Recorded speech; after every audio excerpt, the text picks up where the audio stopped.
Ogromno mladih, ki dejansko ima neko željo in dela na nekem projektu in pač ne lansira, ker pač ni popolno, ker so preveč perfekcionisti. Perfekcionizem je pomemben, ampak do določene meje. In tudi jaz sem si tako rekel, ne čakaj, da bo popolno, samo štartaj, daj projekt ven, karkoli že imaš in potem sproti izboljšuj. Tako to je ena stvar, druga stvar pa je, nikoli ne odnehaj. Ker dejansko in v poslovni poti in življenjski poti vedno bodo vzponi in padci. In če imaš ti dosti močno željo, ti bo uspelo. Mogoče ne bo to takoj, jutri oziroma naslednjo leto, čez 2 leti, nikoli ne odnehati. Konstantno, bom rekel, izboljševati, pivotirati mogoče v drugo stran, da najdeš pač. Ker ti, ko toliko pa toliko časa in let investiraš v nek projekt, enkrat boš dobil nazaj vse povoljeno.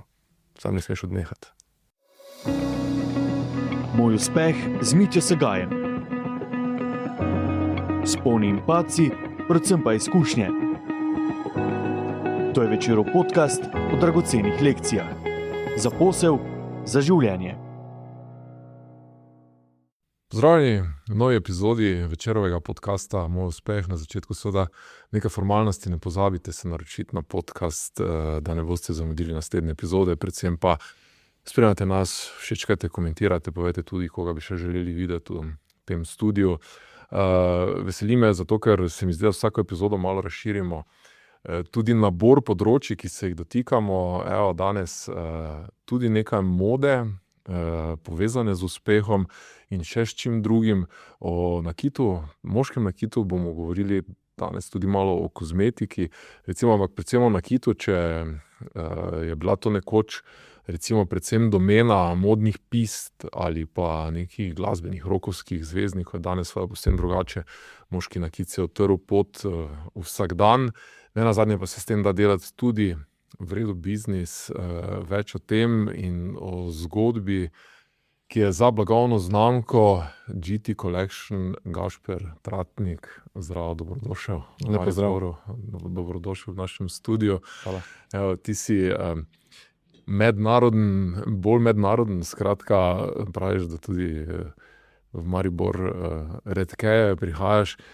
Jaz sem zasledil predvsem, da si bil za nedavno v Dubaju, v Združenih arabskih emiratih, tudi o tem bova seveda govorila, kaj je bilo tam, in sem rekel, dobra izkušnja poslovna iz okolja, ker je pa zdaj malo nepričakovano ali pa tudi ne, seveda se znašla v eni malo bolj neprijetni situaciji, ampak še pred nekaj trenutki, pred nekaj dnevi, tedni v Dubaju, zdaj že pri nas. Skratka, na začetku dava ločiti, kaj si danes bolj poslovnež, ali maneken, model, ali najboljša kombinacija vsega?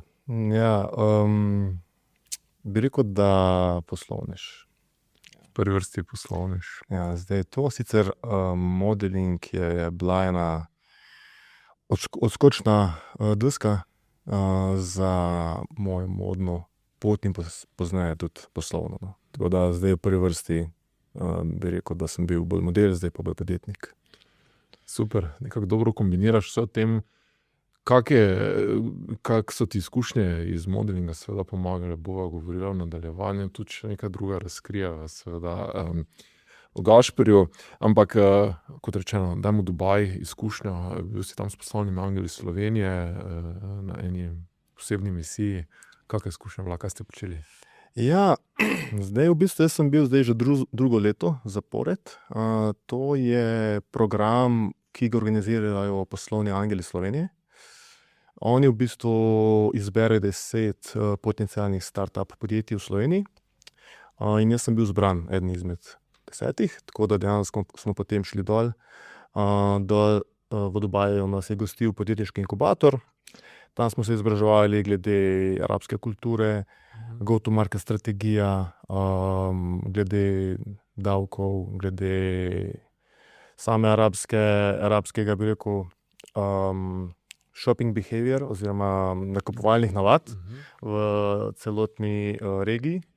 In lansko leto sem jaz štartal pač to pot, ampak letos, 2 tedna nazaj, 3 tedne nazaj, je bila spet ta delegacija slovenska, tako da sem letos spet šel dol še dejansko dobiti novo znanje, ker pač posledično za blagovno znamko tudi prodajamo v Arabskih Emiratih. Tudi to smo te reči, ker drogo gledal svoje tvoje profile, posledil, v bistvu bo videl, da ste vi že prisotni v bistvu v arabskem svetu, ne? Ja, v bistvu vse zato. Lansko leto sem jaz... A to se lani začelo? Lansko leto sem začel, letos pa je bil cilj, da se to skalira. Naprej. In izkušnja letos? Ja, izkušnja ful dobra. Primer, zelo zanimivo je, da sem lansko leto šel v Dubaj dejansko testirati trg, če je to primeren trg za te naše izdelke.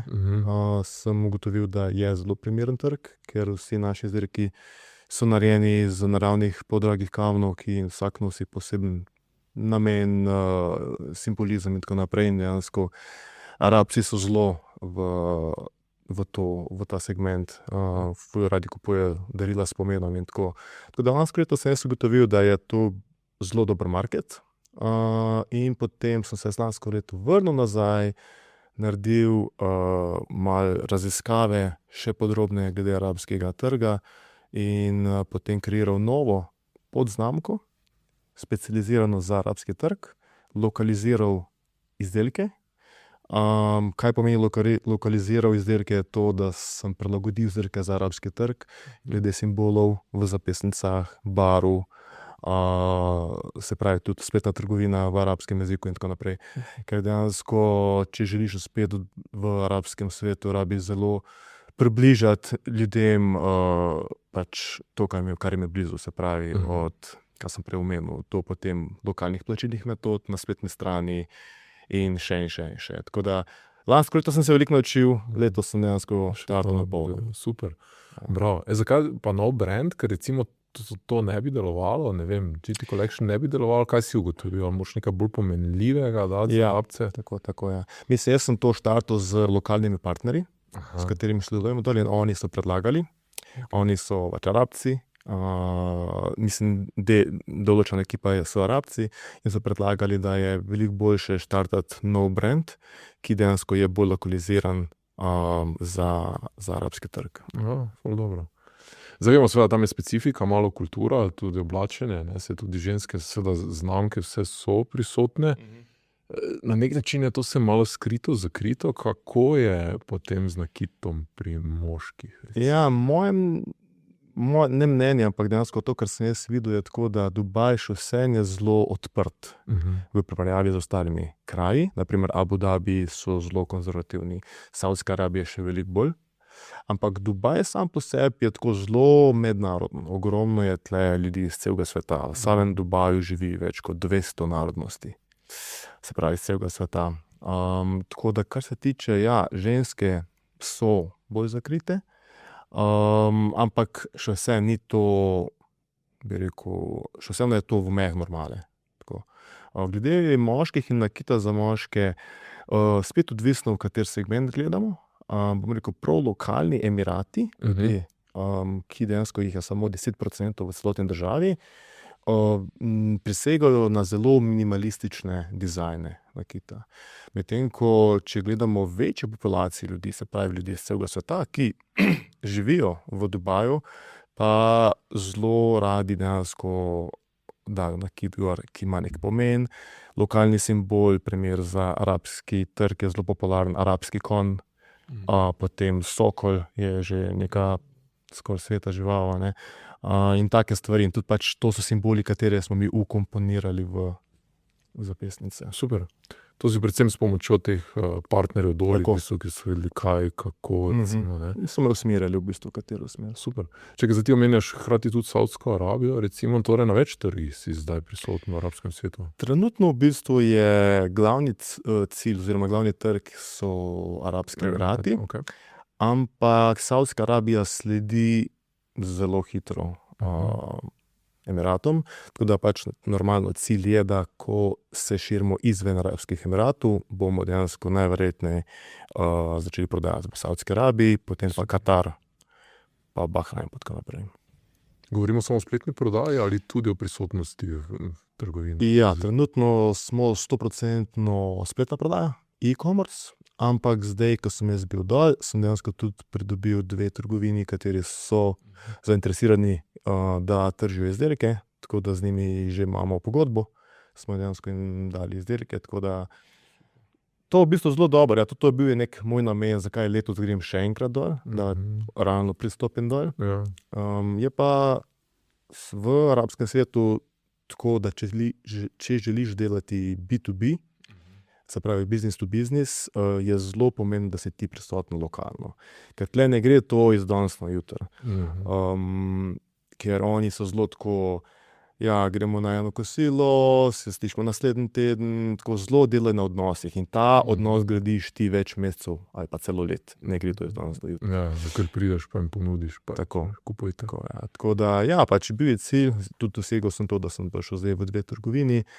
Prek socialnih omrežij ogromno dobimo sporočilo od strank, kje je naša trgovina, ker želijo izdelke kupiti v fizični trgovini.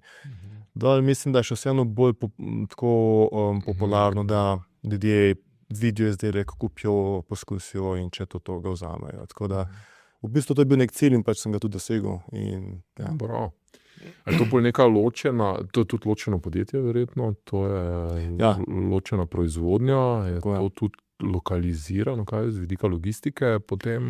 Ja, v bistvu imamo tako, da imamo vse izdelke na zalogi v Dubaju in dejansko potem ponujamo isti dan dostava ali naslednji dan dostava. Tudi to je ena stvar, ki dejansko so zelo razvajeni v Dubaju, da dejansko oni želijo imeti takoj. Ne jutri, ampak v isti uri, če je možno. Če je klikno, Tako. In tudi v Dubaju je zelo popularna platforma, imajo svoj Amazon, potem ena platforma imenuje se Nun in Namshi. To so v bistvu 2 platforme, ki sta lokalno zelo močne na arabskem trgu. In oni ponujajo same hour delivery. Same hour? Ja, se pravi, dostava v isti uri.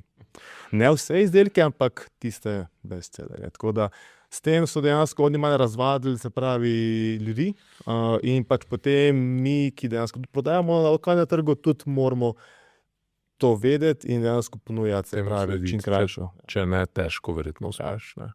Mislim, bi bila njihova izkušnja toliko slaba, da vprašanje, kaj za naprej potem. Super, cenovna politika tam kaj drugačna, se to kaj prilagaja, kot je recimo na drugih trgih? Ja, bom rekel, v primerjavi z evropskim in ameriškim trgom so cene v arabskih emiratih za 10% višje. Tako da nekje je treba postaviti cene. Še vseeno je to dosti mlad projekt, 6 mesecev star, tako da smo mogli nekje štartati, testirati, da se pač vidimo, kje dejansko je ta sweet spot. Super, ok.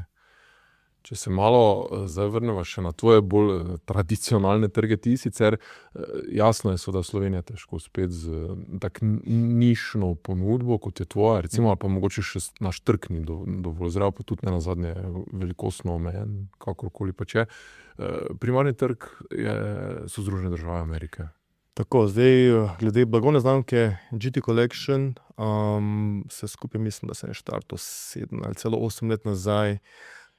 Sem jaz takrat poskušal targetirati Slovenijo. Takrat je bil v porastu e-commerce oziroma spletna prodaja. In nisem videl uspeha po tako enem letu. Jaz sem delal še vse možne stvari zraven, da sem se živel, da sem si investiral v podjetje, v oglaševanje, razvoj izdelkov, vse skupaj. Ampak potem sem rekel, nekaj drugega mogel narediti. Tako da sem potem v bistvu štartal oglaševanje v Ameriki. Tudi dejansko sem potem postavil izdelke na ameriški Amazon in takrat se začel to odvijati. Tako da ja, trenutno je, mislim, celo 50% prometa prihaja iz ameriškega trga. Se pravi Amazon in spletna prodaja vzporedno, spletno trgovino. Lastna prodaja. Tako, ja. Potem tle v Evropi so pa potem najbolj močni trgi, se pravi Velika Britanija in potem Evropska unija, imamo pa Nemčija, Poljska, Nizozemska, Belgija, Francija. To so v bistvu najbolj močnejši trgi. V Sloveniji prodamo, mislim, da sem gledal lansko leto 2025, da smo imeli 15 nakupov. 15, no, okay. 7 let. To je še veliko potenciala za rast. Torej, glej. Zanimivo, ja, mogoče opažaš ti, recimo veliko si po svetu, ne, opažaš tudi razlike v tem, zdaj moški, kje dejansko, da tudi pri nas manj nakita dejansko nosimo moški, kot pa, ne vem, v tujini, v teh državah, kjer vidiš, da so bistveno bolj uspešne. Ja, mislim, Slovenija še vsem tako mentaliteta moški nakit je ura. To je to. Ampak sem res rekel, ok, cool, Slovenija verjetno ni primeren trg, oziroma je mogoče primeren trg za določene ljudi, ampak to je premajhna publika dejansko, da bi lahko z tega naredil veliko zgodbo. Moram reči, da Italijani so pač ljudje, ki dajo nase možen nakit. Moram pa reči, da tudi Poljska je zelo močen trg. Ja, pač ogromna država, ogromen trg. Tako da mogoče Poljsko je treba izpostaviti. Ja, je definitivna razlika med državami. No. To zadostuje ena trgovina ali ima vsaka država svojo trgovino? V bistvu? Ja, mi v bistvu imamo eno trgovino pod eno domeno in potem v bistvu oglašujemo na različnih trgih. Je pa res, da je spet ta trgovina prevedena v vse glavne jezike, se pravi angleščina, nemščina, poljščina, francoščina, italijanščina, španščina, nizozemščina, slovenščina.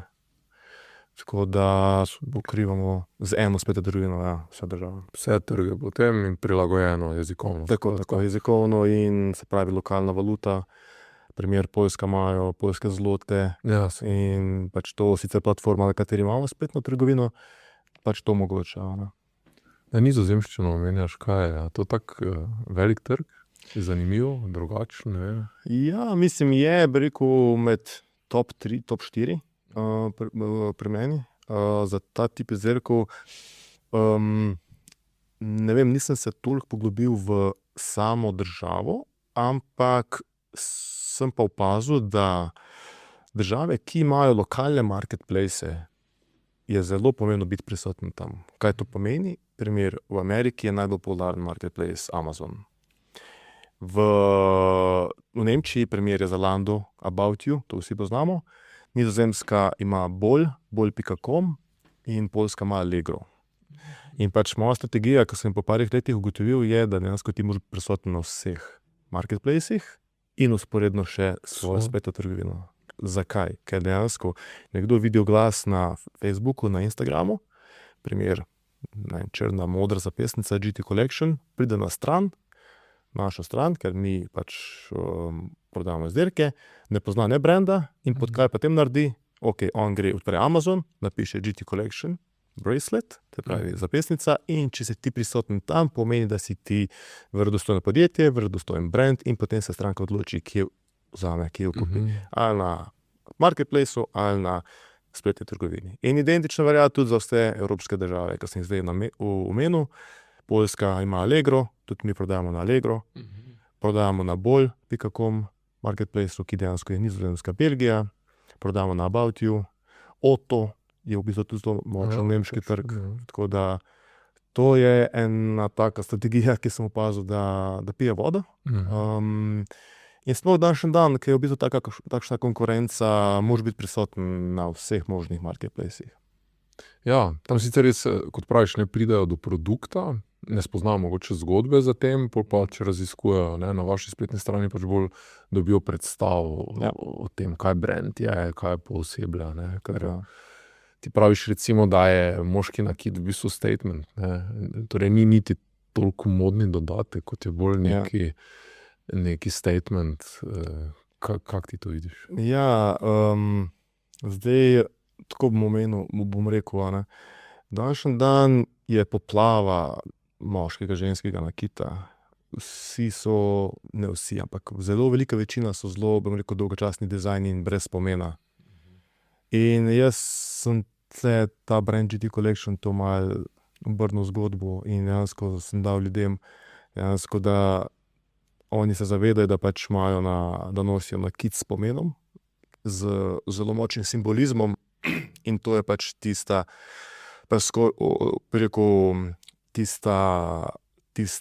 luknja oziroma gap med dejansko, kaj je trenutno na trgu in pač kako lahko zdaj mi z določenimi izdelki in cenami pač konkuriramo. Ne. Se mi zdi, da statement, kot si prej omenil, je vedno bolj popularen. Smo pa tle s temi naravnimi kamni, ki jih mi uporabljamo in simboli v zapestnicah, je to zelo dobro prikazano. Odkot pride vse to? Odkot dobite vse kamne, recimo to je? Ja, pač kamni so, bom rekel, z vseh možnih koncev, a ne, mislim, da Južna Afrika je zelo popularna za tiger eye kamen, v bistvu mi uporabljamo naravne podrage kamne, tisti, ki se spoznajo na kristale in na kamne, bodo poznali, se pravi, lapis je en modri kamen, zelo popularen, iz Afganistana je tega največ. Južna Afrika je za tiger eye, onyx, Brazilija in tako naprej. Tu bi se še navezal, ko sva o statementu govorila, ne, še en pomemben vidik, neko individualizacijo, personalizacijo ponujate tudi, v bistvu lahko uporabnik malo oblikuje do neke mere svojo zapestnico. Ja, to v bistvu sem tudi dobil idejo, kako dejansko biti še boljši od konkurence oziroma še ekskluziven. Ja. Opazil sem, da vedno bolj je popularna personalizacija izdelka.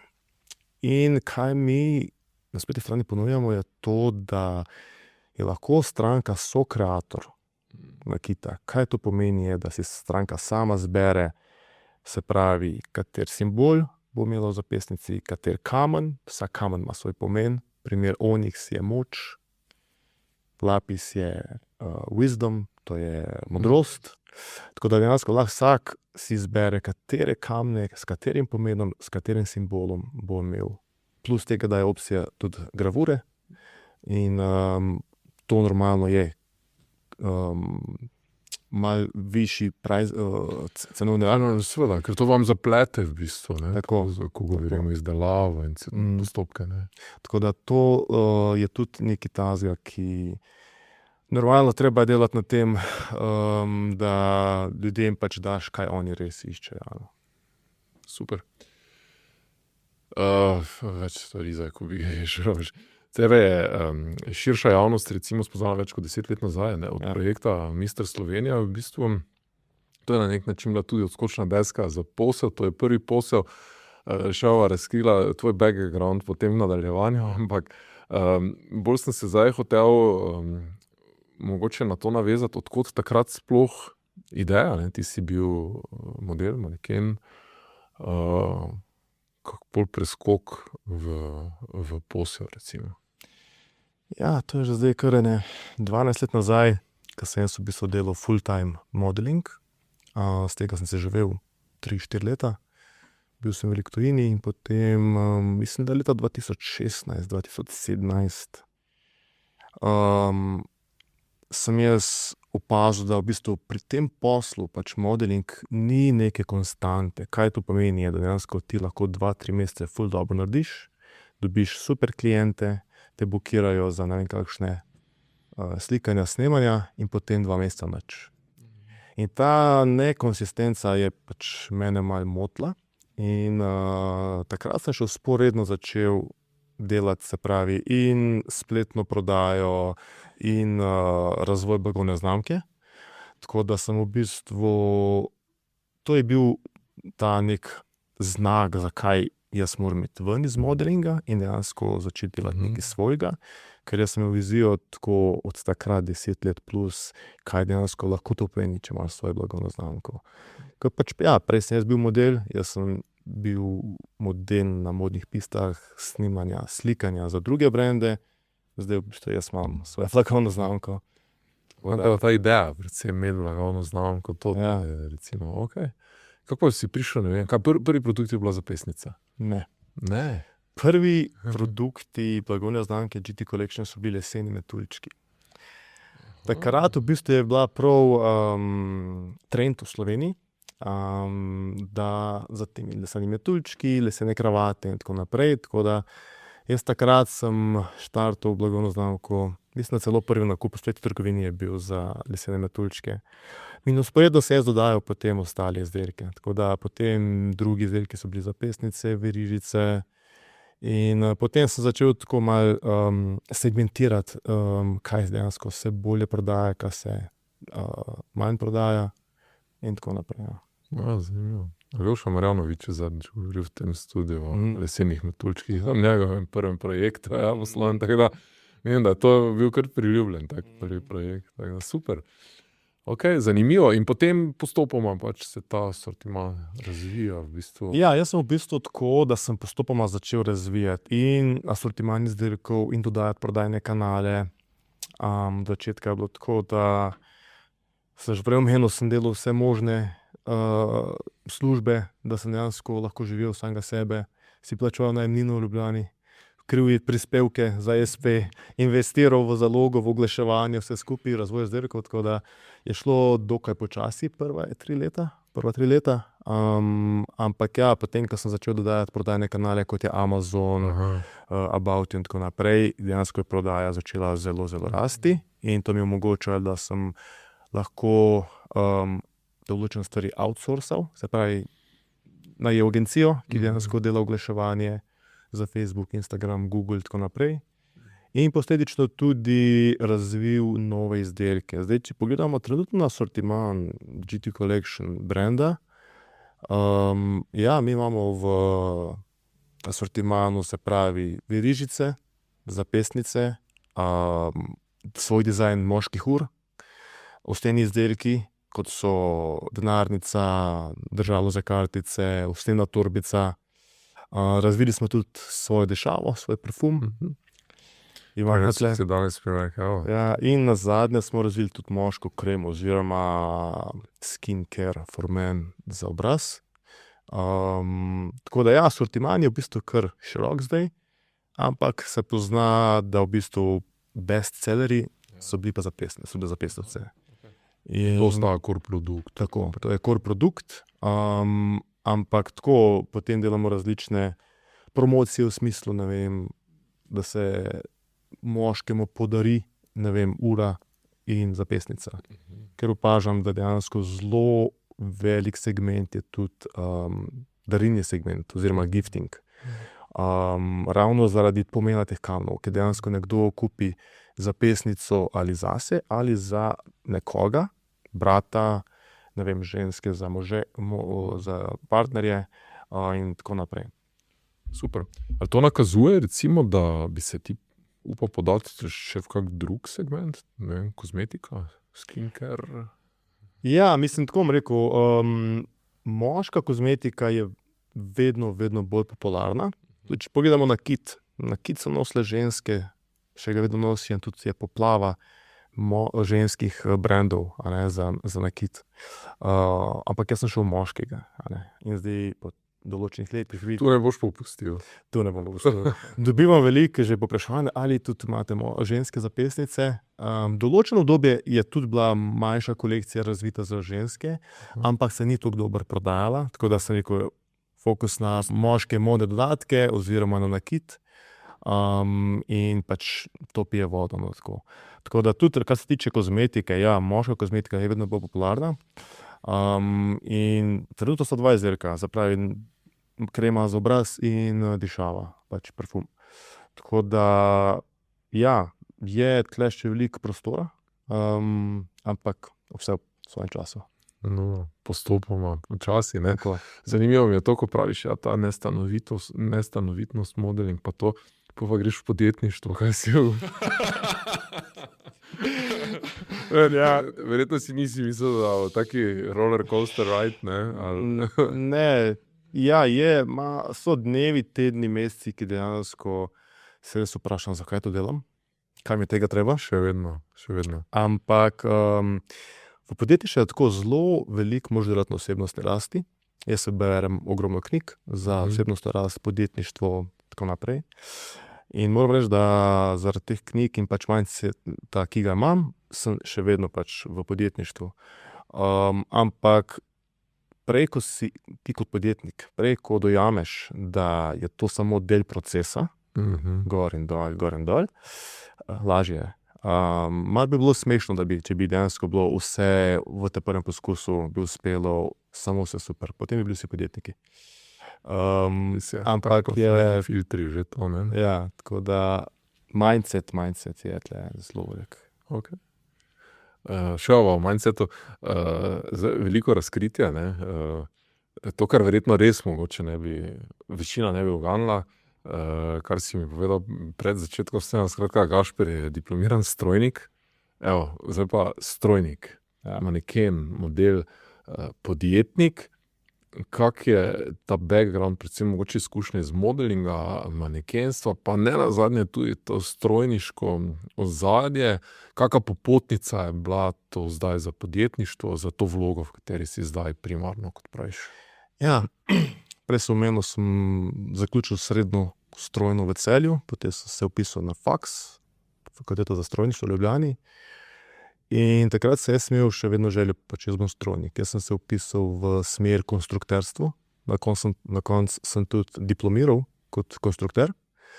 In kaj mi je ta strojniški poklic dal, je, se pravi, fokus, ker dejansko strojni faks ni glih enostaven, zaradi vseh predmetov in tako naprej. Tako da, ja, takrat je bilo treba imeti fokus, se pravi, in tudi mogoče ozadje glede konstrukterstva. Mi kot konstrukterji smo še vseeno mogli imeti to neko žilico glede dizajna raznoraznih izdelkov in mislim, da je to sta dve glavni stvari, ki dejansko sem jih vzel iz strojništva, ki sem potem jih tudi naprej še zdaj uporabljam v podjetništvu. Ampak, ja. Modeling, kakšna izkušnja je bila to?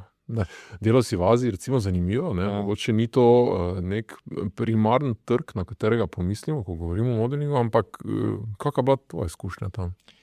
Ja, jaz sem v bistvu začel delati modeling v Aziji, oziroma tako je bilo.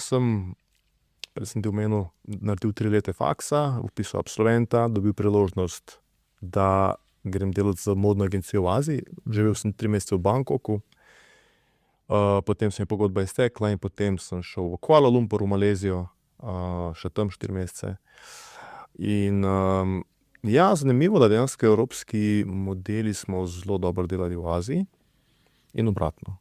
Kar pomeni, da dejansko azijski modeli pa zelo dobro v Evropi. Ampak ne vem zakaj, verjetno, ker druga barva kože, kakorkoli. Ta pri Zazedih bolj zelena, ne, kar je tako da. Ja, ta neko razlika, kontrast. Plus tega, da, ne vem, Azijci ponovadi nimajo brade. Pač mi kot Evropejci, pač temne lase, temna brada je spet nekak drug pristop. Tako da, ja, je bila kar dobra izkušnja. Moram reči, najbolj, kaj bi dejansko, neka najboljša stvar, kar lahko pogledam nazaj, je to, da osebnostno ful zrasteš. Jaz takrat, ko sem šel v Azijo, nisem govoril angleško, oziroma znal sem se predstaviti in to. Kot ti enkrat... Aziji naučil angleško. Tako. Jaz sem bil takrat star 22 let. Prav spomnim se, svoj 23. rojstni dan sem praznoval na Tajskem. Sicer bili smo taka ekipa Balkancev, se pravi jaz, pa še en model iz Hrvaške, 2 punci iz Črne Gore in tako naprej, da smo, jaz ta srbo-hrvaščino pa sem dokaj govoril. Tako da smo s tistimi tako se dosti dobro razumeli, ampak normalno, kamorkoli ti greš, rabiš ti angleščino. Tako da jaz sem se tam zelo dobro naučil govoriti angleško in kot sem prej omenil, osebnost to zrastu, greš out of comfort zone, iz cone obdobja greš. In to so tiste stvari, ki dejansko ti da tujina. Jaz samo, ki se pogovarjam, ki je živel v tujini, ne da ti greš 2 tedna v tujino, da živiš ti v tujini, lahko povemo iste stvari. Pa ne glede na to, kakšen biznis je delal v tujini. Ker jaz sem živel 3 mesece Bangkok, potem 4 mesece Kuala Lumpur, sem se vrnil v Slovenijo, da sem diplomiral, v 3 mesecih spisal diplomo, se vrnil v Azijo, v Singapur, bil tam 6 mesecev, Hongkong, Shenzhen, še dodatnih 5 mesecev. In to je bilo to v bistvu v Aziji. Tako da ti da kar življenjsko šolo, ta modeling. GT Collection v Aziji? Takrat še ni bilo ideje v GT Collection. Ne, zdaj, če bo. A zdaj? Ja. Mislim, če je Azija recimo na radarju. Zaenkrat ne. Ni to. Jaz mislim, da trenutno pač imamo pokrite regije Amerika, Evropa pa Bližnji vzhod. Naslednji trg bo verjetno Avstralija. Prej Avstralija, kot pa rečemo Azija. Zanimivo. Avstralija je tudi ogromen trg. Normalno je spet treba pogledati mentalitete ljudi, ali jim je market research narediti, ali je to za lokalni trg, ampak ogromen market je Avstralija, kjer še nismo prisotni. Super. Z Azijo si še kaj v stiku sicer? Modeling še greš kaj delati? Okay. Modeling v bistvu naredim z določenimi agencijami, ki pač imamo še vedno pogodbo, kar pomeni, da dejansko oni me pokličajo, Gašper, tle imamo enega klienta, zanima ga tvoj portfolio, snemanje takrat pa takrat, budžet je tak pa tak, imaš čas, prideš, če mi je vse tako, ko mora biti, rečem ja, pridem, ali pa pač rečem ne pridem. Koliko še sprejemaš tega posla, recimo? Na letni ravni mogoče 1 do 2. Samo projekta? Ja. Zakaj? Ja, zakaj? Zato, ker v bistvu Slovenija je tako glede plačevanja teh poslov so zelo, bi rekel, niso tako pravični. Kaj to pomeni, da vsak ti bo rekel, ja, lej, plačamo ti 200 €, boš samo, 2 uri snemal in je to. Ampak tle ni tako. Tle je dejansko, če ti dobiš profesionalnega modela, lahko dejansko dobiš v 15 minutah top fotke. Če ti delaš za materijo, v 6 urah ne boš dobil ene fotke. Ker pač na fotke ni samo biti lep, ampak dejansko moš pokazati energijo, moš pokazati različne poze, vse te stvari. Ena stvar je to. Druga stvar je, kje se bodo fotke oziroma material uporabljali. A bo to Slovenija, a bo to Amerika, a bo to Azija, potem kje, povsod, a je to social media, a so to magazini, a je to billboard in koliko let. In vse te stvari dejansko so odvisne. Kaj dejansko lahko pomeni, da če je, odkup pravic za te materiale, naprimer 1 leto, po celotni Ameriki ali pa po Evropi, za jumbo plakate in tako naprej, to lahko nanese tudi kot 20-30 tisoč €. Ampak Kakšna količina potem uporablja tega? ja, zaradi tega. V Sloveniji je pa tako, da velika večina teh agencij ti ponudi 1000 € ali pa 500 €. Pa flat rate pa... Tako, to je, ti nam daš, podpišeš, da lahko uporabljam kjerkoli. Ravno zaradi tega bo v bistvu toliko malo tega dela, ker pač jaz poznam, se pravi ozadje, vem kako je in na nek način izkoriščajo modele. In pač meni tega več ni treba delati. In pač se odločam samo za posle, ki dejansko so plačani tako, kot je treba. Super. Kaj pa je vsebinsko tisto, kar te zdaj recimo potegne, da rečeš, to grem pa delati, če ni vse idealno, ampak je pa, kaj je vsebinsko takega, kaj je to? Tle bi po mojem rekel, da slikanje, snemanje na določeni lokaciji, kjer še nisem bil, to pa potem verjetno blagovna znamka. Če bi, snemali neko reklamo za, Mercedes avto ali pa kaj takega, verjetno, da bi tudi predstavljal njihovih pokojih. Tam bi malo zamižal na kaj za kaj To drugo. se pravi odvisno od klienta, od brenda, pa pač lokacija. Super. Ti si tudi obraz lastne blagovne znamke, ne? Koliko dobro je to, recimo? Zdaj pogosto slišimo pri podjetnikih v zadnjem času predvsem, da je treba stopiti v ospredje, ne? Tudi, ko ne govorimo o modnih znamkah, recimo, ampak da se treba pojavljati, da morajo founderji, co-founderji v bistvu se pokazati, postati na nek način obrazi. Ti si dobesedno obraz, ne? Ti v neki najboljši formi, recimo, glede na to, da si tudi iz profesije foha, modelinga. Kako dobro je to? Mislim, kakšna izkušnja je to za tebe? Kako dragoceno je to za znamko in za tebe? Ja, kot si omenil, današnji dan je zelo pomenil, da dejansko founderji oziroma ustanovitelji pač pokažejo obraz. Zakaj? Ker se mi zdi, da to naredi neko razliko med ostalimi brendi. Konec koncev ljudje kupujemo od ljudi in želimo vedeti, kdo je za blagovno znamko, za izdelki. V mojem primeru, ja, jaz sem vsakega štarta gradil blagovno znamko, ker sem jaz v ospredju ravno zato, ker sem tudi sam model in nisem rabil plačevati ostale modele. In da pač naredimo, se pravi, slike za izdelke. In sem pač bil sam sebi model. Poznal sem fotografe, poznal sem video ekipe, ki dejansko sem že prej z ostalimi brendi sodeloval z njimi, tako da v bistvu je bil to prvi pač korak, zakaj jaz. Ampak zdaj je pa to v bistvu se pokazalo, da je bila to dobra odločitev. In ja, kot sem prej omenil, ljudje kupujejo, ljudi radi vedo, kdo je za izdelku. Tako. Ja, ti tudi znaš, tako kot praviš, ne, modeling je več kot to, da se tam pač pokaže to neko energijo, ti verjetno skozi to mogoče že neko sporočilo daš, v bistvu, ki ga želiš, da ga znamka tvoja daje javnosti. Ne? Tako, ja. Pač jaz poskušam skozi to blagovno znamko in se pravi, ne samo pač dati ljudem, kaj želijo v smislu izdelkov, ampak tudi glede mindseta, glede kako je pač the right way of living. Se pravi,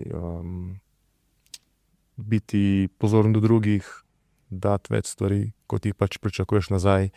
Tako da pač to sovpada s celotno blagovno znamko. Se zato okoli brenda že gradi kakšna skupnost, ne vem, opažaš to, ali so to samo kupci? Kupijo, gremo, ne vem, pridemo spet, kaj kupimo, ali tu neka interakcija, nagovarjajo tebe, ne vem, v nekih stikih, kar pač praviš, da tudi neke vrednote bi želel dati. Ne? Ja, mislim, jaz, kar poskušam dati vsebine na socialno mrežje, je vedno to, kar sem prej omenil. In pač, ja, vidi se, da je neka skupnost, nek community, z strani, da ljudje pridajo večkrat v spletno trgovino, opravijo ponavljajoče nakupe. Mislim, da imamo v spletni trgovini 20% ponavljajočih nakupov, se pravi, da vsaka peta stranka opravi ponovno nakup.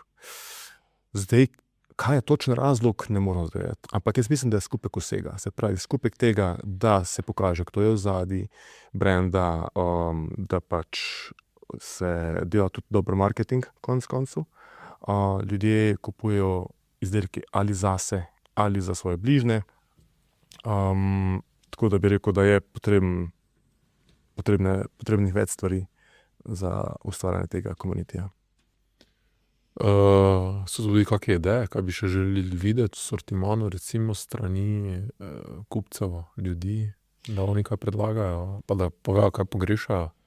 Ja, mislim, ena izmed stvari, ki smo jo tudi naredili, je bil market research, oziroma raziskava trga, kaj si ljudje želijo. Ne? Pač dobili smo ravno to, ko smo prej omenili, personalizacijo.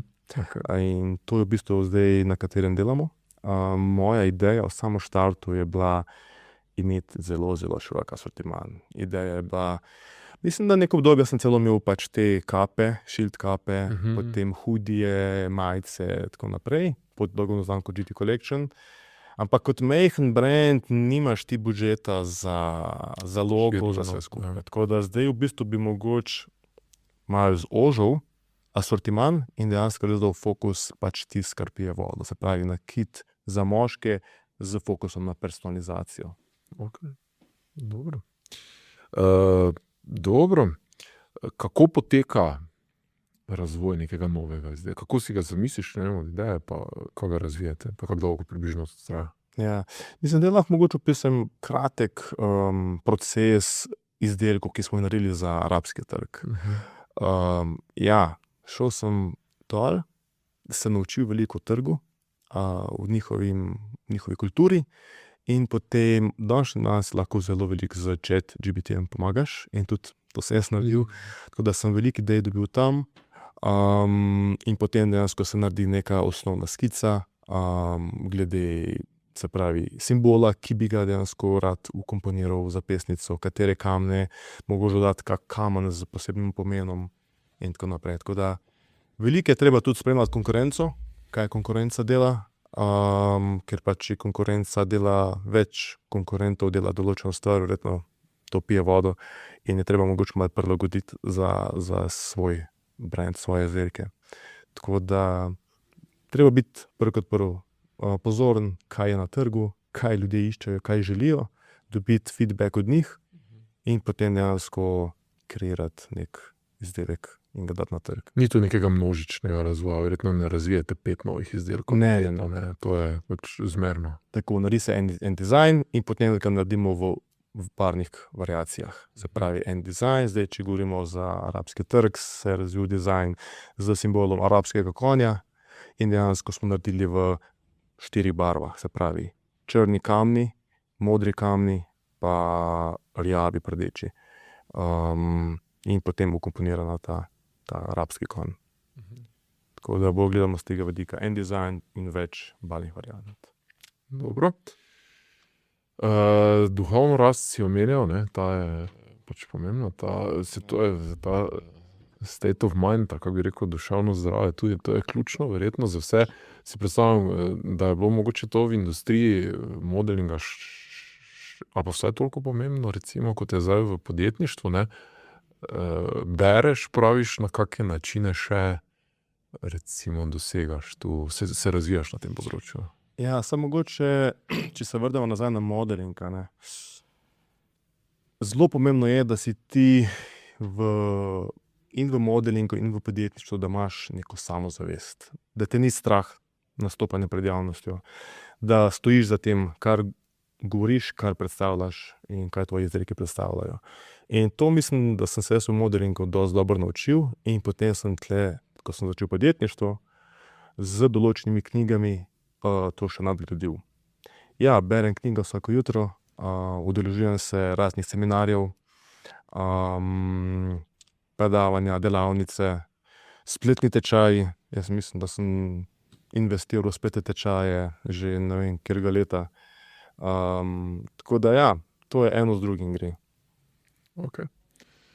Kaj še ti še moraš, recimo, si predstavljam za fizično kondicijo zelo dobro skrbeti, ne? Zdaj, če bi bil v podcastu Slačilnica pri kolegu Denisu Bendetu Živčecu, bi te sigurno vprašal, ne, kako ohranjaš ta stas, recimo, ne, tako da to si predstavljam, da je dosti fitnesa, športa, ne vem, kaki ventili so to mogoče.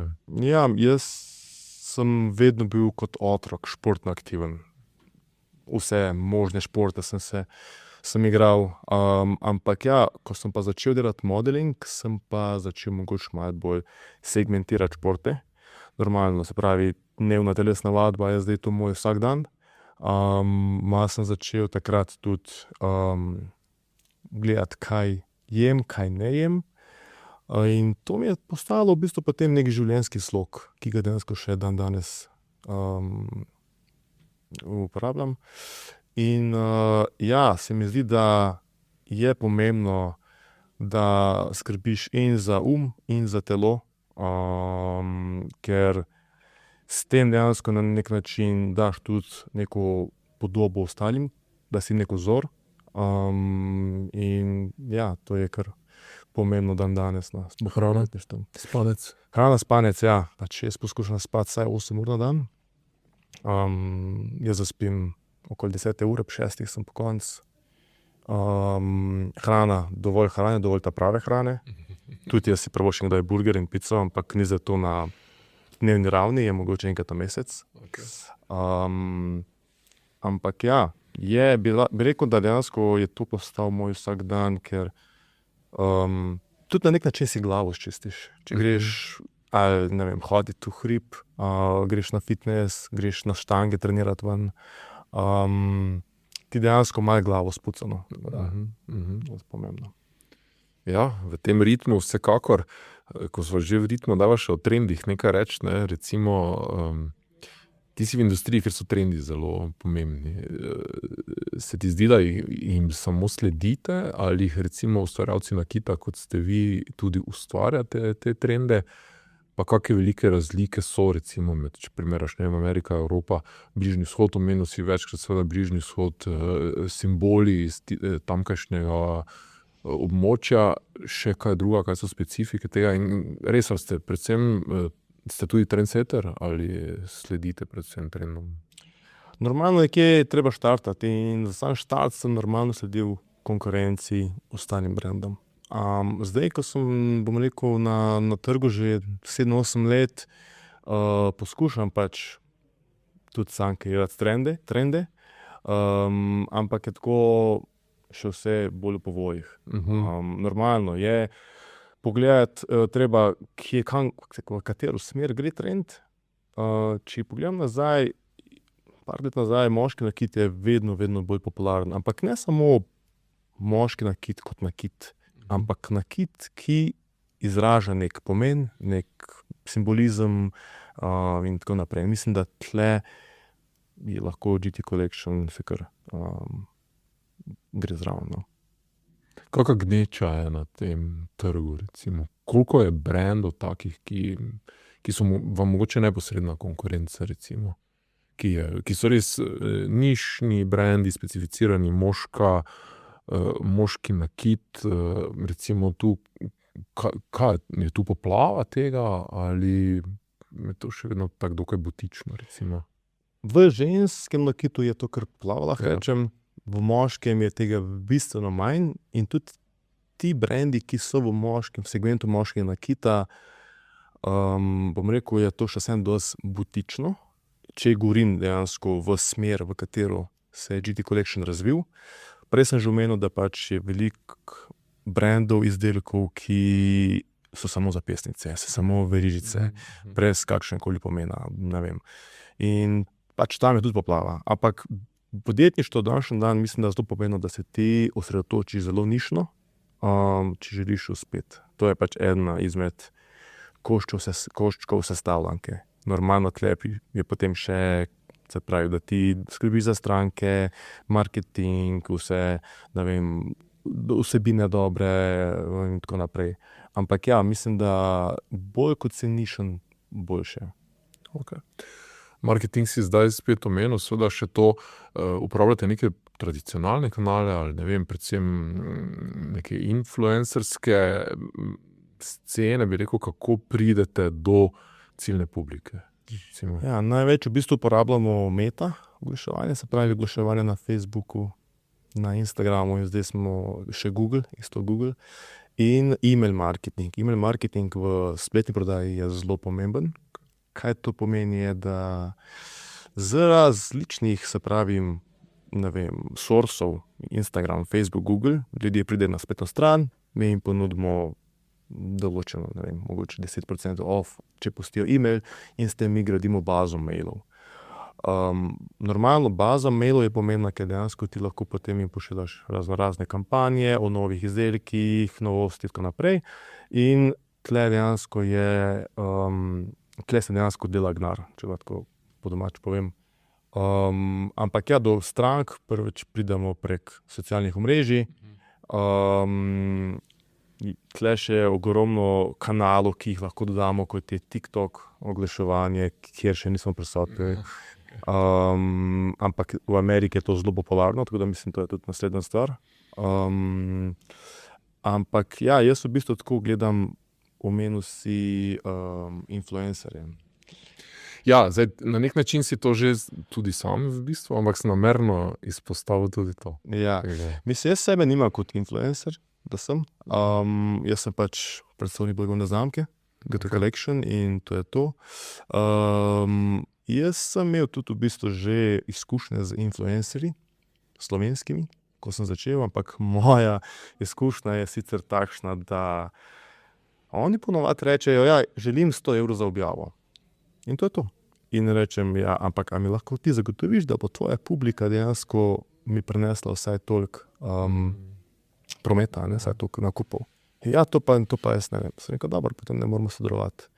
Tako da jaz v bistvu raje kot z influencerji sodelujem z affiliati, kar pomeni, da affiliate je nekdo, ki priporoča tvoj izdelek, ima v bistvu neko kodo, s katero kodo se lahko sledi, koliko nakupov je bilo opravljenih, dejansko on dobi pač potem procent od tega, kar je spet win-win situacija, se pravi, on dejansko več ko proda, več dejansko dobi.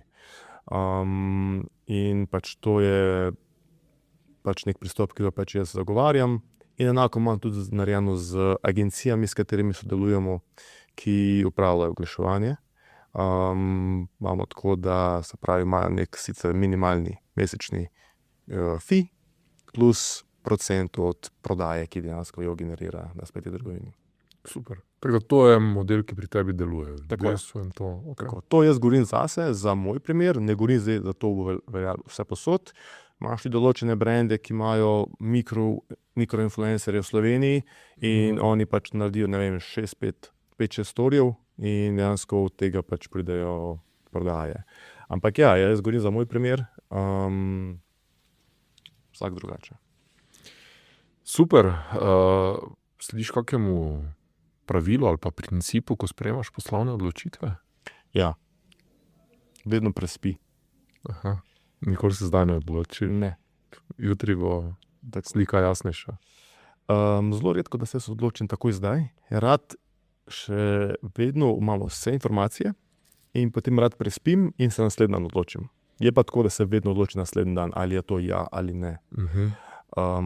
Če kaj je zelo pomembnega, tudi rad predebatiram s ekipo, mogoče tudi s familijo, ko smo si dosti blizu, ampak na koncu se jaz odločim, ali ja ali ne. Imaš kakega mentorja? Mentorja ne. Za posel ali za življenje? Ja, tako bom rekel, ni prav tako, da bi bil konstanten mentor, ampak se udeležujem raznoraznih konferenc in eden nazadnje, ko sem bil v Dubaju, je bil celo ta dogodek, je bil en Američan, ki dejansko ogromno uči glede podjetništva, osebnostna rast, kako biti boljši človek iz dneva v dan, kako več dajati ljudem okoli sebe in posledično bo pač tudi vesolje dalo tebi nazaj. In pač to so tip ljudi oziroma mentorjev, ki sledim. Se berem njihove knjige, se udeležujem njihovih predavanj, delavnic in tako naprej. Kako pa definiraš uspeh, me zanima? Poslovno in osebno. Osebno, moj uspeh je dejansko imeti družino pa otroke. Jaz izviram iz kar velike familije, pač mi smo 3 bratje in smo zelo povezani, tako da zame uspeh osebni je pač imeti v bistvu veliko družino, biti v dobrih odnosih z starši, z bratom, z prijatelji, tako da to mi zelo veliko pomeni. Uspeh glede poslovnega področja je pa, tako bom rekel, veliko dati ljudem, kaj dejansko želijo. Mogoče nekateri bi rekli, ja, želim, določene številke, ampak ja, vse je pomembno, ampak to pride. Če imaš fokus samo na to, se mi zdi, da potem si preveč obremenjen s tem. Prej, ko dejansko se najdeš svoj zakaj, kaj je tvoj zakaj v življenju, v poslu, pač tudi srečnejši boš. Dobra misel, dobro, absolutno. Mogoče še pred koncem popotnica za druge mlade podjetnike, ki ravno tako razmišljajo o lastni blagovni znamki, ne? Ti si rekel, da to so bile neke sanje.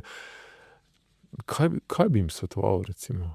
Zdaj po vseh teh izkušnjah, ti imaš več kot 10 let zdaj že izkušenj na tej poti, kaj bi bil en ultimativni svet? 2 stvari. Ena je don't wait to be perfect, pravi, ne čakaj, da bo popolno. Čeprav je podjetje perfetto del.